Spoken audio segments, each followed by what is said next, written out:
Hello students, welcome back to the next video of business study. आज के इस class में हम लोग बात करने वाले हैं 12th क्लास के 10th chapter that is financial market का एक topic that is capital market, है ना। लास्ट क्लास में हम लोग पहले ही डिस्कस कर चुके हैं कि फाइनेंशियल मार्केट क्या होता है, फाइनेंशियल मार्केट के फंक्शंस क्या होते हैं। फाइनेंशियल मार्केट के दो टाइप होते हैं, यानी कि फाइनेंशियल मार्केट में जनरली दो तरीके से फंड अरेंज किया जाता है, एक शॉर्ट टर्म बेसिस पे, एक लॉन्ग टर्म बेसिस पे। शॉर्ट टर्म के लिए आप लोग मनी मार्केट की ओर जाते हैं, यानी कि अगर इन्वेस्टर या फिर बॉरोवर को अगर शॉर्ट टर्म के लिए फंड का लेन देन करना है तो वो मनी मार्केट की ओर जाएंगे। और मनी मार्केट में जो जो इंस्ट्रूमेंट्स है उनके बारे में भी हम लोग चर्चा की है। डिफरेंट इंस्ट्रूमेंट्स जो मनी मार्केट में यूज होते हैं उनके बारे में हम लोग चर्चा की है।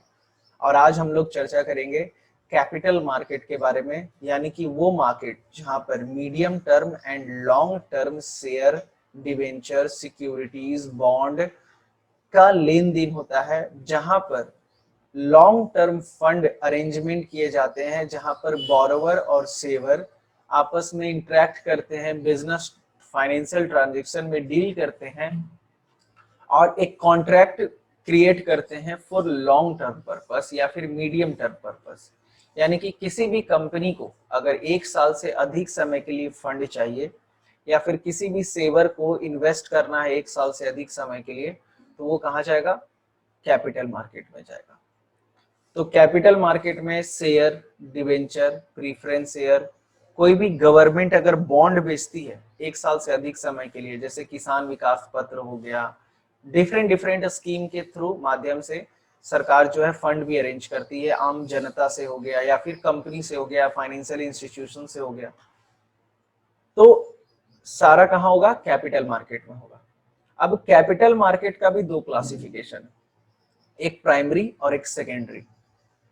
फाइनेंशियल मार्केट का दो क्लासिफिकेशन है, दो टाइप, मनी मार्केट और कैपिटल मार्केट।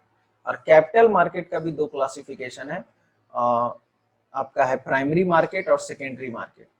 अगर कोई नया फ्रेश इशू शेयर हो रहा, कोई नया नया ताजा ताजा शेयर बिक रहा है ना, तो उसको हम लोग बोलते हैं प्राइमरी मार्केट। वो शेयर कहाँ बिकेगा? प्राइमरी मार्केट में बिकेगा। यानी कि जैसे मेरी कंपनी है और हम फर्स्ट टाइम शेयर इशू कर रहे हैं मार्केट में, तो उसको हम क्या बोलेंगे? सॉरी, उसको हम कहाँ इशू करेंगे?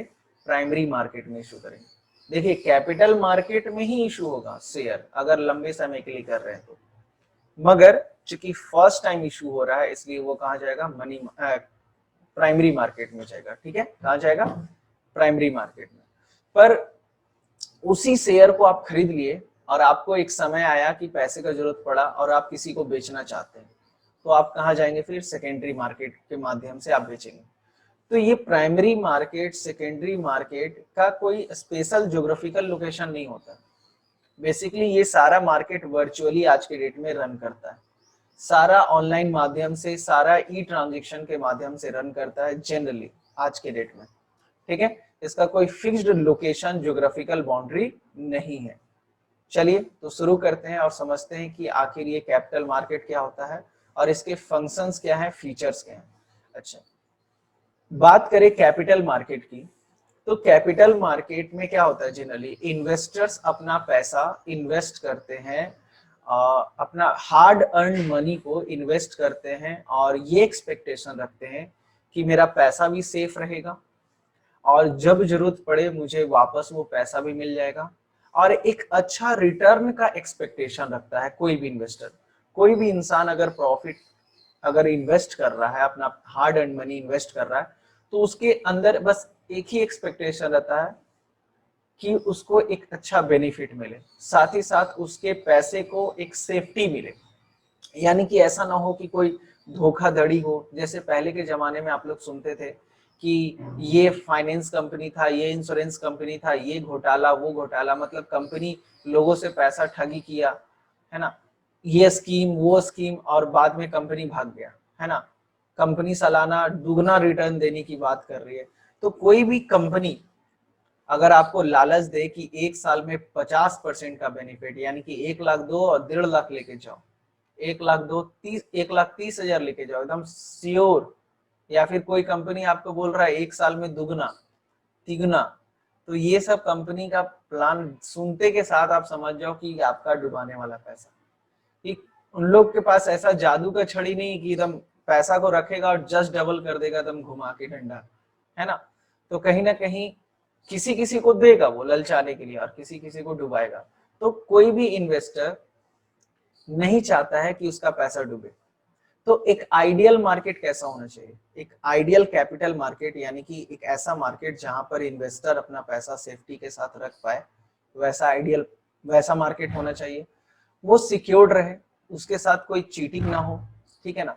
फिर उसके साथ साथ ही साथ एक कंपनी के पॉइंट ऑफ व्यू से देखें तो कैपिटल मार्केट कैसा होना चाहिए, आइडियल कैपिटल मार्केट। तो कंपनी की बात करें तो कंपनी को चाहिए whenever they are required money, they required money, they should get, है ना, required amount of money with them, ठीक है। फिर दूसरा क्या है कि उनको भी हैसल फ्री ट्रांजेक्शन होना चाहिए। हैसल फ्री कहने का मतलब फंड अरेंज करने में कोई प्रॉब्लम ना हो, और उनको भी कॉम्पिटिटिव मार्केट पे कॉम्पिटिटिव प्राइस पे शेयर मिल जाए, सॉरी उनको फंड मिल जाए, है ना। तो बेसिकली दोनों के पॉइंट ऑफ व्यू से देखें तो कुछ ना कुछ रिक्वायरमेंट होता है, और वो सारा रिक्वायरमेंट अगर फुलफिल कर रहा है यानी कि कैपिटल मार्केट जो है वो आइडियल है। अच्छा सर, इसको रेगुलेट करने के लिए भी है कोई क्या? हाँ, हर संस्था को, हर फंक्शन को रेगुलेट करने के लिए गवर्नमेंट का एक बॉडी होता है। उसी प्रकार से कैपिटल मार्केट को रेगुलेट करने के लिए security exchange board of India आती है, और कंपनी एक्ट का भी, कंपनीज एक्ट का भी प्रोविजन कहीं कहीं पे एप्लीकेबल होता है। तो बेसिकली जब आप ये कंटेंट पढ़ोगे तो देखोगे गवर्नमेंट का प्रोविजंस यहाँ पे एप्लीकेबल होता है in the form of security exchange board of India, है ना। यानी कि ये जो कैपिटल मार्केट है और मनी मार्केट है, जनरली इसको कौन कंट्रोल करने का काम करती है? Security exchange board of India. मगर लार्जली अगर बात करें तो कैपिटल मार्केट को, अगर कैपिटल मार्केट में शेयर डिवेंचर का लेन देन की बात कर रहे हैं तब तो सिर्फ और सिर्फ सेबी ही आएगा। मगर और भी कई माध्यम है फंड अरेंज करने का जहां पर सेबी इन्वॉल्व नहीं होता। तो ज्यादातर केसेस में आप देखोगे कि security exchange board of India interfere कर रहा है, और उनका जो बनाया गया रूल्स एंड रेगुलेशन है, फ्रेम किया गया रूल्स एंड रेगुलेशन है, वो एप्लीकेबल होता है जनरली, ठीक है। तो चलिए देखते हैं आपके सिलेबस में अब क्या है। Capital market is the market, देखिए क्या कह रहा है, medium and long term fund के लिए। मीडियम कहने का मतलब 1 से 3 साल के लिए, और 3 से अधिक समय के लिए है तो वो लॉन्ग टर्म में आ जाएगा। It include all the organisation, institution, instruments that provide long term and medium term fund. It does not include the instrument or institution which provide finance for the short period। घुमा फिरा के बोल रहा है the common instruments used in the capital market। और generally क्या होता है कॉमन इंस्ट्रूमेंट? तो sir share, debenture, bond, mutual fund, public deposits etcetera, है ना। और इस सब के बारे में आप थोड़ा बहुत तो जानते ही हो, 11th क्लास में आपको पढ़ाया गया है। तो इसलिए बोले थे कि उस समय अगर अच्छे से पढ़ें तो यहाँ पर भी बहुत अच्छे से समझ में आएगा। चलो एक नेचर की बात करें, कैरेक्टरिस्टिक की बात करें तो कैपिटल मार्केट का कैरेक्टरिस्टिक क्या है, यानी कि क्या है इसका फीचर्स, क्या है इसका नेचर। तो सबसे पहला नेचर तो ये है सर कि ये लिंक क्रिएट करता है सेवर एंड बोरोवर के बीच में। सेवर एंड बोरोवर के बीच में लिंक क्रिएट करने का काम करता है, यानी कि जिसके पास सरप्लस पैसा है और जिसको पैसे का रिक्वायरमेंट है, दोनों को एक ऐसा प्लेटफॉर्म देता है जहां पर दोनों का नीड फुलफिल हो जाए इजिली। ये हम लोग पहले भी चर्चा किए हैं, ठीक है। नेक्स्ट है आपका deals in long term investment. सही बात है, कैपिटल मार्केट में 1 साल से अधिक समय के लिए करते हैं, तो जनरली ये लॉन्ग टर्म और मीडियम टर्म, यानी कि कंपनी को अगर 15 साल 20 साल के लिए चाहिए तो जनरली आप कंपनी कहाँ आ सकती है? Secondary market, sorry capital market में आ सकती है। फिर कह रहा है यूटिलिटीज इंटरमीडियरीज। यूटिलिटी इंटरमीडियरीज कहने का मतलब यहाँ पर शेयर सॉरी कैपिटल मार्केट में ना कंपनी बहुत सारे ब्रोकर्स का, अंडर राइटर्स का, है ना, सर्विस लेने का काम करती है। जैसे मान लीजिए हम एक कंपनी है और मुझे 500 करोड़ रुपया अरेंज करना है, तो अब ये बताइए, एज अ कंपनी हम मैन्युफैक्चरिंग पे फोकस रखें, क्वालिटी कंट्रोल पे फोकस रखें, कि शेयर इशू करने पे फोकस रखें? ऑब्वियस सी बात है, हमको शेयर इशू करना मतलब शेयर इशू करना is not a easy task. यहाँ पर भी बहुत सारे कॉम्प्लिकेशंस होते हैं, बहुत सारी फॉर्मेलिटीज होती हैं जिनको फुलफिल करना पड़ता है। साथ ही साथ आपको शेयर मार्केट के कंडीशन को भी कोप अप करना पड़ता है, एडवर्टीजमेंट करना पड़ता है। तो कंपनी क्या करे? तो कंपनी क्या करती है, बहुत सारे ब्रोकर्स, अंडर राइटर्स जो होते हैं उनको अपॉइंट करती है, और उनको अपॉइंट करके उनके साथ डील करता है। तो इससे क्या होता है कि कंपनी का जो रिस्पॉन्सिबिलिटी है, लीगल फॉर्मेलिटीज जो फुलफिल करने की बात होती है, वो उससे छुटकारा मिल जाता है। कंपनी फोकस रखता है अपने प्रोडक्शन एक्टिविटी पे, और बेसिकली वो जो अंडर राइटर और डिपॉजिटर और ब्रोकर जो होते हैं उनको ये रिस्पॉन्सिबिलिटी दे दिया जाता है। ब्रोकर, अंडर राइटर, डिपॉजिटर आगे आपको अच्छे से समझाएंगे कि इनका तीनों के बीच में डिफरेंस क्या है। ठीक है, चलिए। These intermediaries act as a working organ of the capital market and are very important element of the capital market.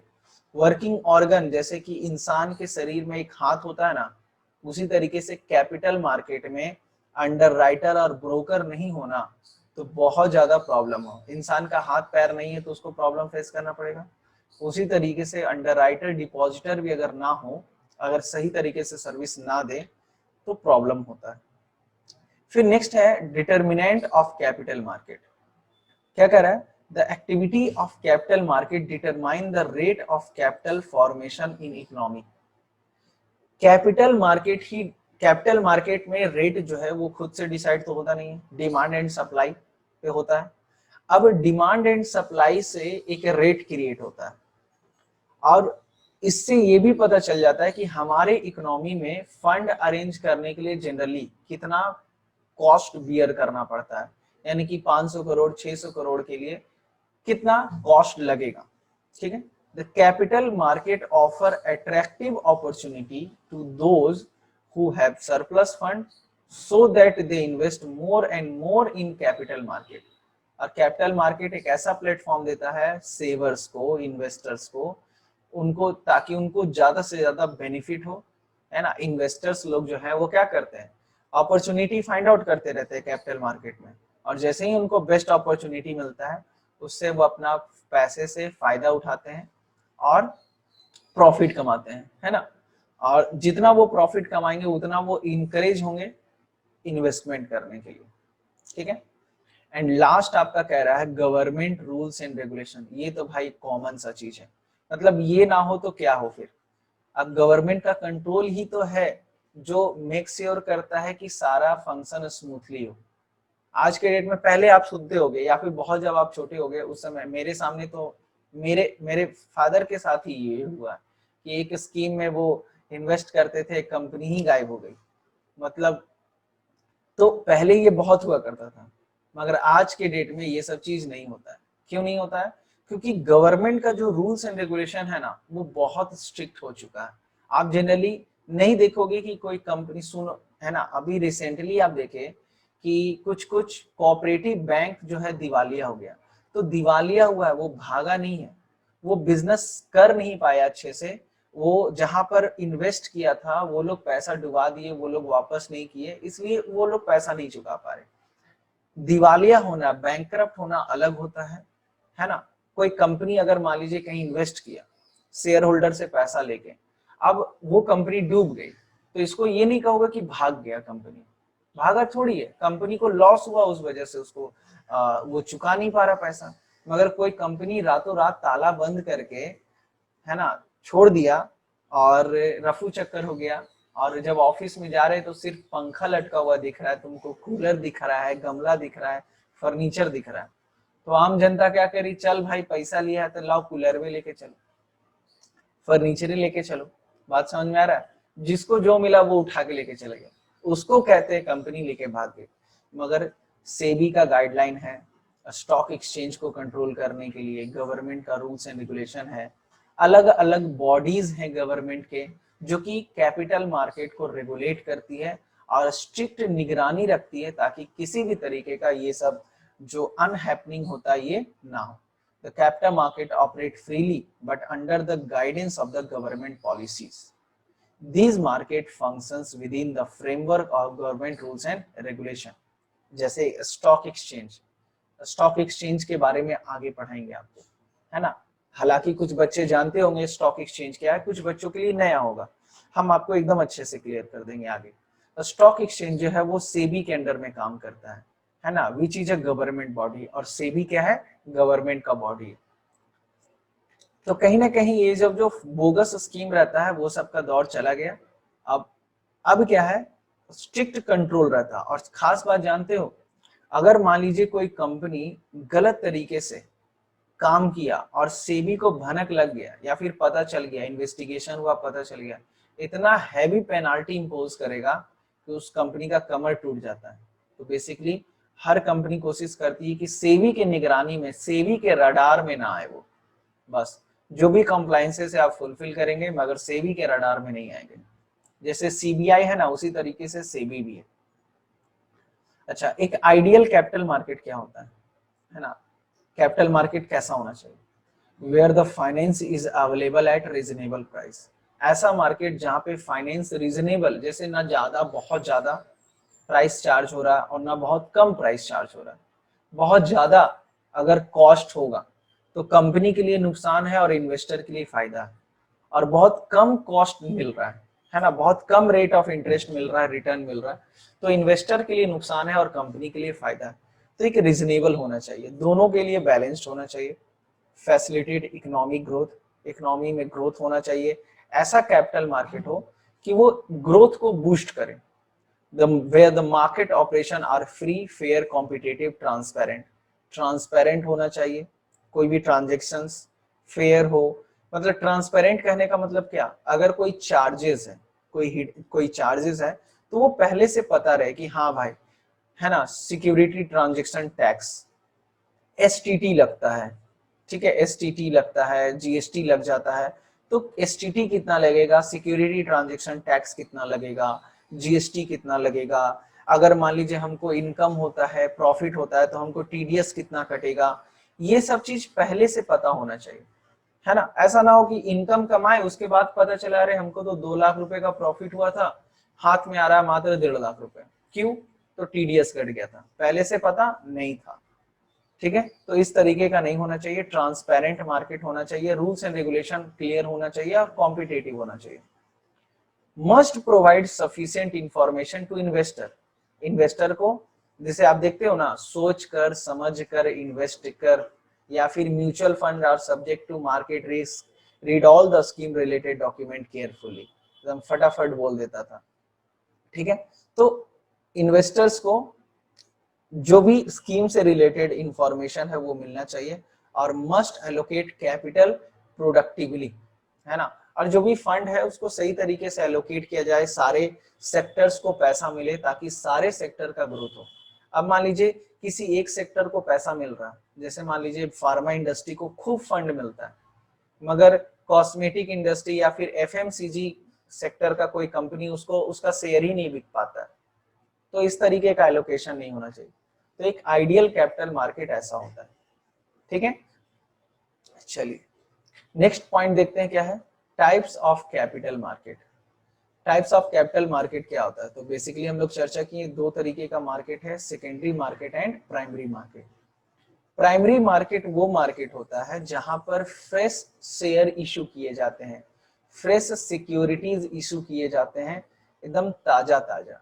कहने का मतलब, अगर company first time share, debenture, preference share, bond, mutual fund issue कर रहा है तो उसको बोलेंगे प्राइमरी मार्केट।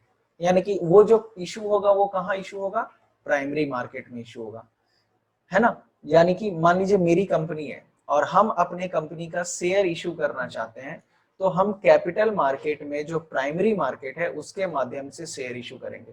यानी कि हम जो शेयर इशू करेंगे वो प्राइमरी मार्केट के माध्यम से होगा। अच्छा, अब मान लो आप लोग खरीद लिए, अब आप लोग इन्वेस्ट किए हो, आपको प्रॉफिट दिख रहा है, अब आपको पैसे का जरूरत है, आप उस शेयर को बेचना चाहते हो, तो आप मेरे पास नहीं आओगे। कंपनी तो अपना काम कर रही है, कंपनी उस पैसे को इन्वेस्ट कर चुकी, तो मेरे पास आने का कोई फायदा नहीं। आप क्या करोगे, उसी शेयर्स को आप किसी को भी बेच सकते हो। तो आप देख रहे हैं, आप हम कंपनी जो ऑलरेडी शेयर इशू कर चुका है उसकी खरीद बिक्री की बात हो रही है, तो हम इसको सेकेंड हैंड बोल सकते हैं कि नहीं? हाँ सर बोल सकते हैं, क्योंकि नया नया शेयर तो आप लोग खरीद लिए और उसके बाद आप लोग किसी को बेचना चाहते हैं, तो वो तो सेकेंड हैंड हो गया ना। तो सेकेंडरी मार्केट वो मार्केट होता है जिसको हम लोग सेकेंड हैंड मार्केट भी बोलते हैं। सेकेंड हैंड मार्केट मतलब ऑलरेडी इशूड शेयर और डिवेंचर जो पब्लिक के पास है, जनता के पास है, उसको बेचा जा रहा है यहाँ पे, और कोई और जनता खरीद रहा है। ठीक है, चलिए, तो टाइप्स ऑफ कैपिटल मार्केट की बात करें तो primary market and secondary market है, और सबसे पहले हम लोग प्राइमरी मार्केट के बारे में पढ़ेंगे। तो प्राइमरी मार्केट में आपको बताएं कि sir new issue market, new issue market यानी कि कोई कंपनी अगर नया फ्रेश शेयर इशू करना चाहती है तो वो कहाँ इशू करती है? प्राइमरी मार्केट में। तो primary market is also known as new issue market, as this market security, in this market the security are sold for the first time, that is new securities are issued from the company. The primary capital market directly contribute in the capital formation. अच्छा, primary market का खास बात जानते हो क्या है? Primary market का खास बात है कि प्राइमरी मार्केट के माध्यम से मार्केट में नया पैसा आता है। अब जैसे मान लीजिए हम कंपनी है, शेयर इशू किए पहली बार, तो प्राइमरी मार्केट के थ्रू इश्यू किए, आप लोग खरीदे, तो ये जो पैसा है आप लोग जो खरीदे और पैसा मुझे दिए, ये फर्स्ट टाइम पैसा आया। ठीक है, मेरे पास फर्स्ट टाइम पैसा आया और उस पैसे को हम मार्केट में इन्वेस्ट कर रहे हैं, हम मार्केट में अपने कंपनी में पैसा लगा रहे हैं, तो इसको कहेंगे फर्स्ट टाइम कैपिटल कंट्रीब्यूशन, है ना। न्यू फ्रेश कैपिटल मेरे पास आया है, मगर उसी शेयर को आप अपने भाई को बेच दिए, आप अपने दोस्त को बेच दिए, वो दोस्त अपने दोस्त को बेच दिया, तो वहां पर क्या हो रहा है? एक ही शेयर बार बार लेन देन हो रहा है। तो क्या बताओ, इससे कंपनी को कोई एक्स्ट्रा पैसा मिला? अब बताओ, हम आपको 100 रुपए में बेच दिए हैं, आप अपने दोस्त को 120 में बेचे, वो दोस्त अपने अपने दोस्त को 130 में बेचा, वो अपने दोस्त को 135 में बेचा, सबको अपना अपना प्रॉफिट मार्जिन गेन कर रहा है और शेयर एक दूसरे के साथ एक्सचेंज कर रहा है। तो इसमें मुझसे क्या रिलेशन है? कोई फर्क नहीं पड़ता, है ना। कंपनी के एक्टिविटी पे प्राइस शेयर का बढ़ेगा घटेगा, मगर कहीं ना कहीं जब शेयर का दोबारा लेन देन होता है सेकेंडरी मार्केट में, तो उससे कंपनी का कोई इम्पैक्ट नहीं होता है। मगर हाँ, मार्केट कैपिटलाइजेशन, जैसे जैसे शेयर का प्राइस बढ़ेगा कंपनी का वैल्यू भी बढ़ेगा, वैल्यू बढ़ेगा, मगर एक्चुअली में कुछ बेनिफिट मिलना कैश के फॉर्म में ऐसा नहीं होता है ना। जो जैसे हम आपको शेयर बेचे 100 रुपए में, अब वो बिक रहा है 135 रुपए में, तो कंपनी का वैल्यू बढ़ गया ना। ठीक है, शेयर होल्डर को भी फायदा हुआ, कंपनी को भी फायदा हुआ।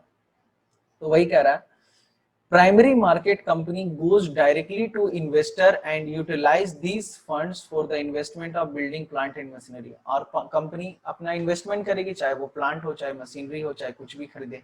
ठीक है, method of flotation of security market, security in primary market, generally किस तरीके से मार्केट में शेयर बेचा जाता है, तो हम आपको ओरली बता दे रहे हैं, आप लोग इसको एक बार पढ़ लेंगे। ठीक है, सबसे पहला तरीका है, अगर किसी भी कंपनी को शेयर इशू करना है फर्स्ट टाइम, तो पहला तरीका है पब्लिक इशू थ्रू प्रोस्पेक्टस। आम जनता को प्रोस्पेक्टस प्रिंट करके पब्लिश कर दी, उस प्रोस्पेक्टस में सारा डिटेल मेंशन होगा, कंपनी का क्या बैकग्राउंड है, कंपनी कहाँ पैसा इन्वेस्ट करना चाहती है, क्या फाइनेंशियल ट्रांजैक्शन पहले रहा है, पहले कितना परफॉर्मेंस रहता था, पास्ट परफॉर्मेंस क्या रहा है, कंपनी का क्या प्रॉफिटेबिलिटी रहा है, इस कंपनी, ये जो कंपनी है जो भी फंड अरेंज करना चाहती है, कौन से प्रोजेक्ट में पैसा लगाएगा, क्या एक्सपेक्टेड रिटर्न है, क्या ग्रोथ है, उसका पूरा डिटेल। अब आप प्रोस्पेक्टस खरीदे, उसको पढ़े, आपको अच्छा लगा, सब कुछ अच्छा लगा, तो आप क्या किए, एप्लीकेशन फाइल कर दिए कि हाँ भाई I am interested and I want to buy the share of your company. तो देखिए, the information in the prospectus help the public to know about the risk and earning potential of the company. Prospectus के माध्यम से पता चल जाता है investor को कि क्या पोटेंशियल है कंपनी का और क्या फायदा होने वाला है। Accordingly they decide whether to invest और not. through IPO the company can approach a large number of persons and can approach at large public at large. Sometimes company involve intermediaries such as banker, broker, underwriter to raise the capital, है ना। अच्छा, अब company को पैसा चाहिए, company को आम जनता से पैसा चाहिए, आम जनता भी रेडी है लेने के लिए, तो भाई बैंकर के थ्रू पैसा आएगा। अरे कंपनी थोड़ी ना काउंटर खोल के बैठेगी, कंपनी क्या बोलेगा कि इस बैंक में आप पैसा जमा कर दीजिए, ये डॉक्यूमेंट फिल करके, ठीक है, आपका पैसा मेरे पास आ जाएगा और आपको शेयर अलॉट हो जाएगा। ब्रोकर कौन होता है? इंटरमीडियरीज, जो लीगल फॉर्मेलिटीज जनरली फुलफिल करने का काम करता है, या फिर शेयर भी दलाली का काम करता है, मतलब बीच में मीडिएटर का काम करेगा। और अंडरराइटर किसको बोलते हैं? जो शेयर को अंडरराइट कर लेता है। अंडरराइट कर लेता है कहने का मतलब वो कहता है कि भाई आप मेरे को शेयर दे दीजिए, जैसे मान लीजिए एज अ कंपनी मुझे शेयर बेचना है, ठीक है, तो हम क्या करेंगे, अंडरराइटर अपॉइंट कर लेंगे और अंडरराइटर मेरा शेयर बेचवाने का गारंटी ले लेगा और वो सारा रिस्पॉन्सिबिलिटी अब फुलफिल करेगा और वो पूरा अब आपका शेयर बेचने का गारंटी ले लेता है, ठीक है। तो पहला तरीका है पब्लिक को प्रोस्पेक्टस इशू करके डायरेक्टली पब्लिक को अप्रोच करना, ठीक है, जिसमें हम लोग बैंकर का भी हेल्प लेते हैं। फिर सेकंड कह रहा है offer for sale. Offer for sale कहने का मतलब under this method the new securities are offered to general public but not directly by the company but by an intermediary who buy the whole lot securities from the company, है ना। Offer for sale में क्या होता है कि company directly share तो जनता को तो बेचता है मगर डायरेक्टली नहीं, इनडायरेक्टली। हम अपना कंपनी का शेयर बेचना चाहते हैं, हम क्या करेंगे, एक किसी अंडरराइटर को दे देंगे, किसी इंटरमीडियरी को दे देंगे पूरा शेयर एक फिक्स प्राइस पे, ठीक है।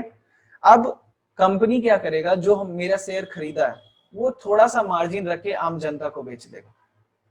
अब इसमें कंपनी को फायदा क्या है कि कंपनी निश्चिंत हो गया। हम जैसे ही अंडरराइटर अपॉइंट किए और हम उस अंडरराइटर को या फिर ब्रोकर को पूरा शेयर दे दिए, ब्रोकर को पूरा शेयर दे दिए, इससे क्या हुआ कि हमको एक सर्टेन अमाउंट पे पूरा शेयर का बिक्री हो गया, मेरे कंपनी का जितना भी शेयर्स था वो बिक गया और हमको जितना फंड चाहिए था वो मुझे मिल गया।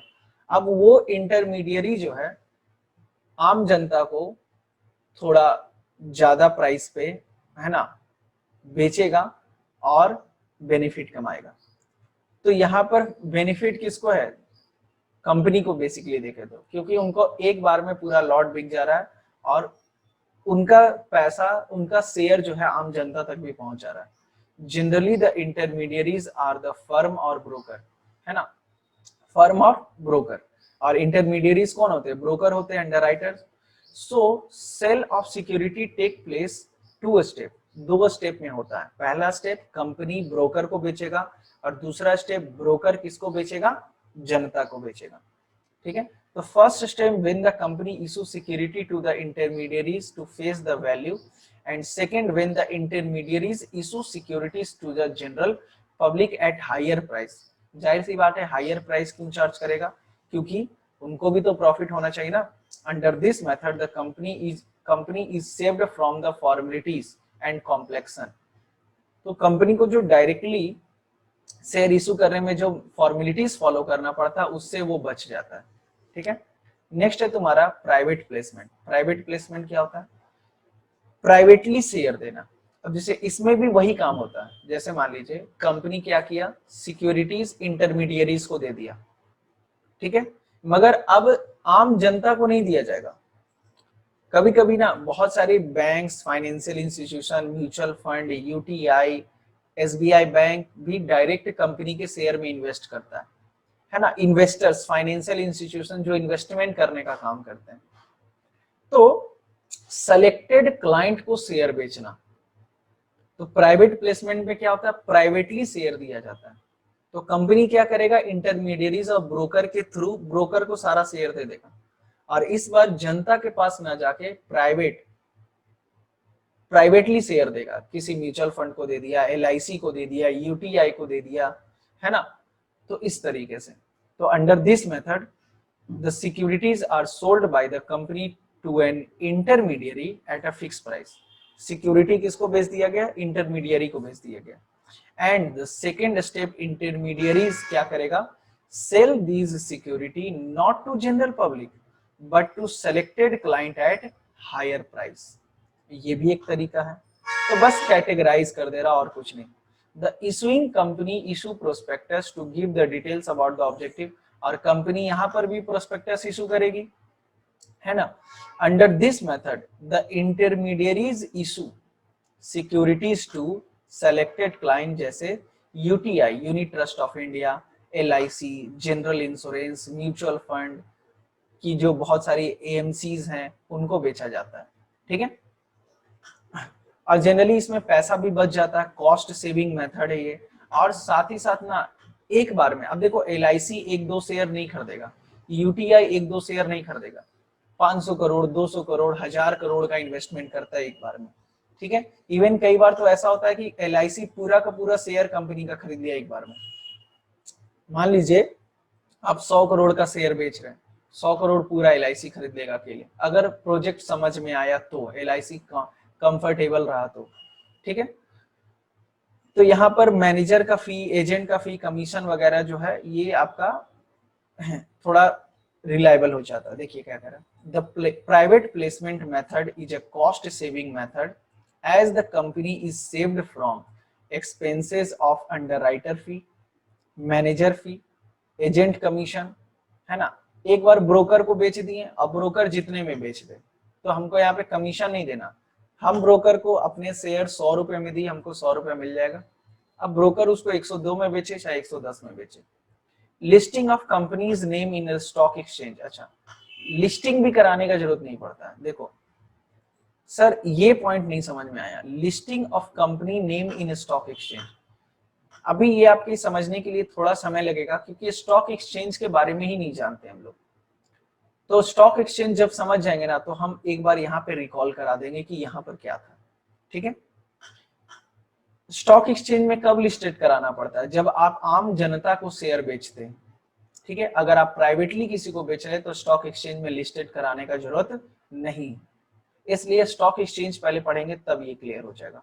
A small and new company prefer private placement, देखिए छोटी छोटी जो कंपनीज होती हैं और जो नई कंपनीज होते हैं जिनको जनता नहीं जानती है, जिनका मार्केट में एक्सपीरियंस नहीं है, वो लोग प्राइवेट प्लेसमेंट करते हैं डायरेक्टली अप्रोच करके, ठीक है। जैसे पेटीएम का शेयर मार्केट में नहीं बिकता, आपको पता है, मगर पेटीएम बहुत सारे लोगों से पैसा लिए हुए। इवन चाइना की कंपनी अलीबाबा, वो भी पेटीएम में इन्वेस्टमेंट किए हुए, बाइजूस ऐप में इन्वेस्टमेंट किए हुए, फोन पे में इन्वेस्टमेंट किए हुए, यानी कि फोन पे को जो फायदा होता है उसका कुछ पोर्शन चाइना में भी चला जाता है अलीबाबा के माध्यम से, ठीक है। नेक्स्ट है आपका राइट इशू, ठीक है, एंड ईआईपीओ। तो बेसिकली